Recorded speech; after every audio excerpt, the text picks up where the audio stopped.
మన భారతదేశమంటే కేవలం ఒక దేశం కాదు, అపారమైన సహజ సంపదకు నిలయం. అయితే ఈ సంపద నిజంగా మన భవిష్యత్తుకు పునాదా, లేక మన చేతులతో మనమే ఒక పెద్ద సంక్షోభాన్ని సృష్టించుకుంటున్నామా? పదండి, ఈ విశ్లేషణలో మన కాళ్ల కింద ఉన్న నేల నుండి, మన పరిశ్రమలకు శక్తినిచ్చే ఖనిజాల వరకు భారతదేశ వనరుల కథను, దాని సవాళ్లను లోతుగా చూద్దాం. సరే, మరి మన ప్రయాణం ఎలా ఉండబోతోందంటే, ముందుగా అసలు వనరు అనే పదానికి అర్థమేంటో తెలుసుకుందాం. అక్కడినుంచి మన భూమి, నీరు, ఖనిజాల కథలోకి వెళ్దాం. చివరగా అందరికీ ఒక మంచి భవిష్యత్తును ఎలా నిర్మించుకోవచ్చో చర్చిద్దాం.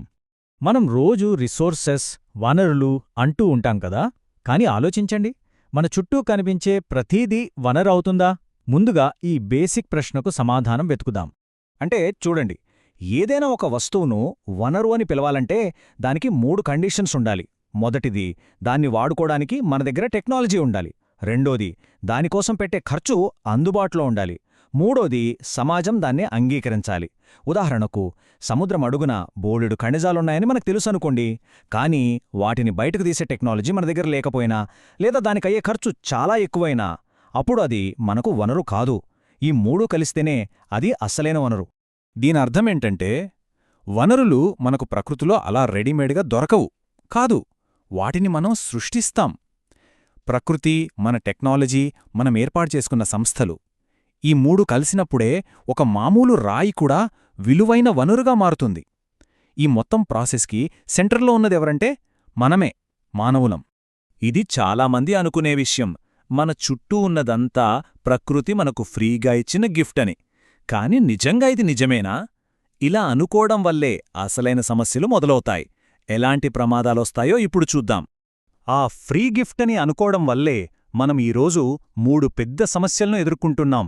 మొదటిది, కొద్దిమంది అత్యాశ కోసం వనరుల్ని విపరీతంగా వాడేశారు, అడవులు మాయమయ్యాయి, భూగర్భ జలాలు ఇంకిపోయాయి.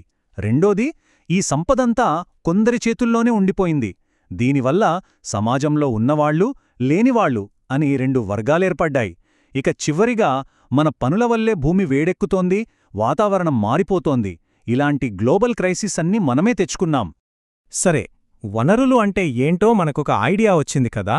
ఇప్పుడు మనం దేనిమీదైతే నిలబడి ఉన్నామో, మన అందరికీ జీవనాధారమైన ఆ నేల గురించి కొంచెం లోతుగా మాట్లాడుకుందాం.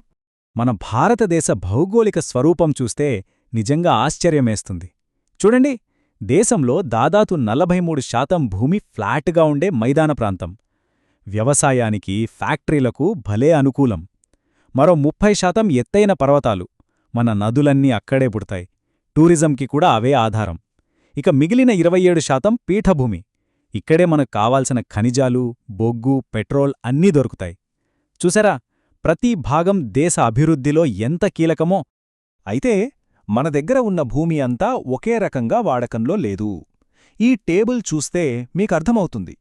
కొంత భూమి అడవుల కోసం, మరికొంత పంటలు పండించడానికి, ఇంకొంత పశువుల మేత కోసం, అలాగే బిల్డింగులు, రోడ్ల కోసం కూడా వాడుతున్నాం.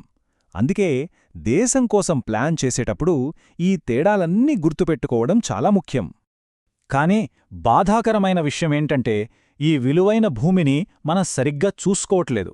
ఝార్ఖండ్లో గనుల తవ్వకాల వల్ల, గుజరాత్లో పశువులను ఎక్కువగా మేపడం వల్ల, ఇక పంజాబ్లో అయితే గ్రీన్ రెవల్యూషన్ పేరుతో ఎక్కువ నీళ్లు వాడటం వల్ల భూమి తన సారాన్ని కోల్పోతోంది.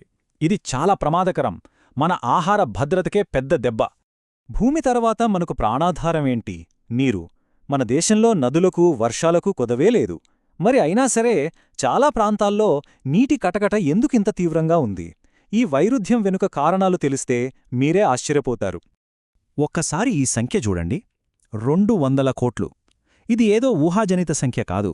2025 నాటికి, అంటే ఇంకో కొద్ది సంవత్సరాల్లోనే ప్రపంచవ్యాప్తంగా దాదాపు 200 కోట్ల మందికి తాగడానికి సరిపడా నీళ్లు దొరకవని ఒక అంచనా.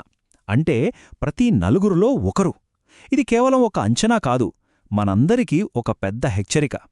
అసలు సమస్య నీళ్లు లేకపోవడం కాదు, ఉన్న నీటిని సరిగ్గా వాడుకోకపోవడం. ఎందుకంటే వ్యవసాయం కోసం నీటిని విపరీతంగా వాడేస్తున్నాం. పరిశ్రమలు, నగరాలు వాటికి కావాల్సిన నీటిని తీసుకుని కలుషితమైన నీటిని బయటకు వదిలేస్తున్నాయి. ఇంకా దారుణమేంటంటే, కొందరికి అవసరానికి మించి నీళ్లు దొరుకుతుంటే మరికొందరికి కనీసం తాగడానికి కూడా దొరకట్లేదు. ఇవే అసలైన కారణాలు. స్వాతంత్ర్యం వచ్చిన కొత్తలో ఈ నీటి సమస్యను పరిష్కరించడానికి మన నాయకులు ఒక మార్గం ఆలోచించారు. అదే భారీ డ్యాంల నిర్మాణం. మన మొదటి ప్రధాని జవహర్లాల్ నెహ్రూ గారైతే వీటిని చాలా గర్వంగా ఆధునిక భారతదేశ దేవాలయాలు అని పిలిచారు. ఈ డ్యాముల వల్ల లాభాలు లేవని కాదు, ఖచ్చితంగా ఉన్నాయి. వ్యవసాయానికి నీళ్లు, కరెంటు, వరదల కంట్రోల్, ఇలా ఎన్నో ఉపయోగాలు. కానీ అదే నాణానికి మరోవైపు చూస్తే నష్టాలు కూడా అంతే పెద్దవిగా ఉన్నాయి. నదులు వాటి సహజ ప్రవాహాన్ని కోల్పోయాయి. వేల ఎకరాల అడవులు నీటిలో మునిగిపోయాయి. అన్నింటికంటే ముఖ్యంగా లక్షల మంది వాళ్ళ ఊళ్లను, ఇళ్లను వదిలేసి వెళ్ళిపోవాల్సి వచ్చింది. అయితే ఈ పెద్ద పెద్ద డ్యాంలే ఒకే ఒక్క పరిష్కారం కాదు. నిజానికి మన పూర్వీకులకు మనకంటే ఎక్కువ తెలుసు. హిమాలయాల్లో నీటిని మళ్లించే గుల్స్, రాజస్థాన్లో వర్షపు నీటిని దాచుకునే టంకాలు, ఇలా దేశంలో ప్రతి ప్రాంతంలోనూ ప్రకృతితో కలిసి బతికే అద్భుతమైన పద్ధతులుండేవి. ఇవి మనకేం చెప్తున్నాయంటే, పెద్ద ప్రాజెక్టుల కంటే స్థానికంగా ఉండే తెలివే ఎక్కువ కాలం నిలుస్తుంది. సరే, భూమి, నీరు గురించి చూశాం. ఇప్పుడు దేశం ముందుకు నడవడానికి, ఫ్యాక్టరీలు పనిచేయడానికి, మన ఇండ్లలో లైట్లు వెలగడానికి కావలసిన శక్తి గురించి మాట్లాడుకుందాం. అదే మన ఖనిజాలు, ఇంధన వనరులు. మన దేశంలో ఈ ఖనిజాలు అన్ని చోట్లా ఒకేలా లేవు. ఉదాహరణకు, మనం వాడే అల్యూమినియం తయారీకి ముఖ్యమైన బాక్సైట్ తీసుకోండి. దేశం మొత్తం ఉత్పత్తిలో ఏకంగా 65% ఒక్క ఒడిషా రాష్ట్రం నుంచే వస్తుంది. చూశారా ఎంత తేడా ఉందో? దీనివల్ల ఒక ప్రాంతం బాగా అభివృద్ధి చెందితే ఇంకో ప్రాంతం వెనకబడిపోయే ప్రమాదం కూడా ఉంది. ఈ గనుల తవ్వకం మన ఎకానమీకి అవసరమే, కాని దాని వెనక ఒక చీకటి నిజముంది. అందుకే దీన్ని కిల్లర్ ఇండస్ట్రీ అని కూడా అంటారు. ఎందుకంటే అక్కడ పనిచేసే కార్మికులకు ఊపిరితిత్తుల జబ్బులు వస్తాయి, దగ్గర్లోని నీళ్లు కలుషితమైపోతాయి, వ్యర్థాలను ఎక్కడ పడితే అక్కడ పడేయడం వల్ల భూమి పాడైపోతుంది. అందుకే చాలా కఠినమైన చట్టాలు వెంటనే తీసుకురావాలి.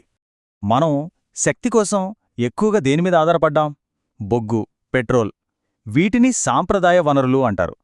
సమస్య ఏంటంటే ఇవి కొద్ది రోజుల్లోనే అయిపోతాయి, పైగా పర్యావరణానికి చాలా హాని చేస్తాయి. మరోవైపు చూడండి, సూర్యుడు, గాలి. వీటిని సాంప్రదాయేతర వనరులు అంటాం. ఇవి ఎప్పటికీ అయిపోవు, చాలా క్లీన్ ఎనర్జీ. మన భవిష్యత్తు వీటిలోనే ఉంది. ఇప్పటిదాకా మనం సమస్యల గురించే మాట్లాడుకున్నాం. భూమి పాడవడం, నీటి కొరత, కాలుష్యం. సరే, మరి వీటన్నిటికీ పరిష్కారమేంటి? మనం ముందుకెలా వెళ్ళాలి? మన భవిష్యత్తు ఈ చివరి భాగంలోనే ఉంది. అదే పరిరక్షణ, సుస్థిరత. సుస్థిర అభివృద్ధి ఈ పదం వినడానికి పెద్దగా ఉన్నా దాని అర్థం చాలా సింపుల్. మనం అభివృద్ధి చెందాలే కాని పర్యావరణాన్ని పాడు చేయకూడదు. మన అవసరాలు మనం తీర్చుకోవాలే కాని మన తర్వాత రాబోయే తరాల వాళ్ల అవసరాలతో ఆడుకోకూడదు. ఇదే మనందరి లక్ష్యం కావాలి. చూడండి, ఎన్నో ఏళ్ల క్రితమే మహాత్మా గాంధీగారు ఎంత గొప్ప మాట చెప్పారో. ప్రతి ఒక్కరి అవసరానికి సరిపడా ఉంది, కాని ఎవరి అత్యాశకు సరిపోదు.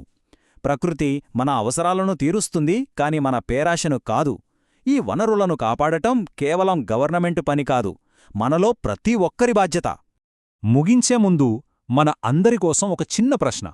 మనం పొదుపు చేసే ప్రతి యూనిట్ కరెంట్ ఒక కొత్త యూనిట్ కరెంటుని తయారు చేసినట్టే అంటారు కదా. మరి ఆ లెక్కన మనందరం కలిసి ఒక సుస్థిరమైన భవిష్యత్తు కోసం మన దైనందిన జీవితంలో ఏ ఒక్క చిన్న మార్పు తీసుకురాగలం? ఒక్కసారి ఆలోచించండి.